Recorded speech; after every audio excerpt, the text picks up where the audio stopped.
ఇది ఒక big breaking చూస్తూ ఉన్నాం. త్వరలో సోమేష్ కుమార్ అరెస్ట్.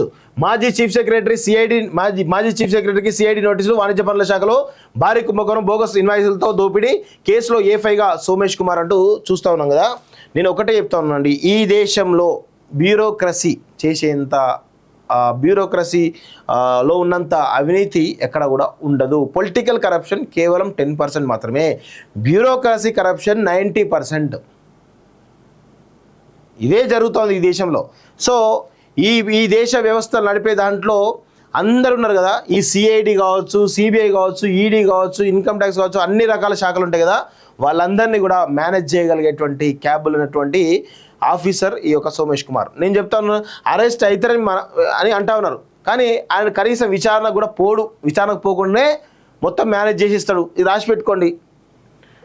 మాజీ చీఫ్ సెక్రటరీ సోమేష్ కుమార్కు తెలంగాణ సిఐడి పోలీసులు నోటీసులు జారీ చేశారు. వాణిజ్య పనుల శాఖ కుంభకోణంలో సిఐడి దర్యాప్తు మోనం చేసింది. 1400 కోట్ల స్కామ్ జరిగినట్లు సిఐడి అధికారులు ఇప్పటివరకు గుర్తించారు. వస్తువులు సరఫరా చేయకపోయినా చేసినట్లు బోగస్ ఇన్వాయిస్లు సృష్టించారని, ఫేక్ ఇన్వాయిస్లు సృష్టించి ఐటీసీని క్లెయిమ్ చేసినట్లు వాణిజ్య పనుల శాఖ గుర్తించింది. వాణిజ్య పనుల శాఖ జాయింట్ కమిషనర్ రవి ఇచ్చిన ఫిర్యాదు మేరకు కేసు నమోదు చేసినటువంటి సిఐడి దర్యాప్తు ముందుకు దూకిస్తోంది.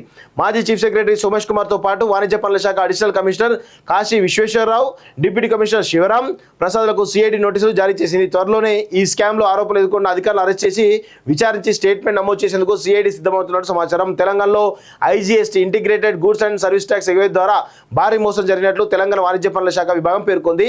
ఈ వ్యవహారంపై నమోదైనటువంటి కేసులో తెలంగాణ ప్రభుత్వ మాజీ ప్రధాన కార్యదర్శి సోమేష్ కుమార్ పేరును A5గా పోలీసులు చేర్చారు. ఇదే కేసులో A1గా తెలంగాణ వాణిజ్య పనుల శాఖ అదనపు కమిషనర్ కాశీ విశ్వేశ్వరరావు, A2గా ఉప కమిషనర్ శివరాం ప్రసాద్, A3గా హైదరాబాద్ ఐఐటీ ప్రొఫెసర్ శోభన్ బాబు, A4గా ప్లాంటో టెక్నాలజీ కంపెనీలు ఉన్నాయి అంటూ చూస్తూ ఉన్నాం కదా. సో మీరు రాసి పెట్టుకోండి, సోమేష్ కుమార్కి ఏం కాదు, కేవలం అరెస్ట్ అని అంటూ ఉంటారు తప్ప ఆయన తెలిసి విచారణ కూడా పోతుడోపోవడం నాకు డౌటే తప్ప.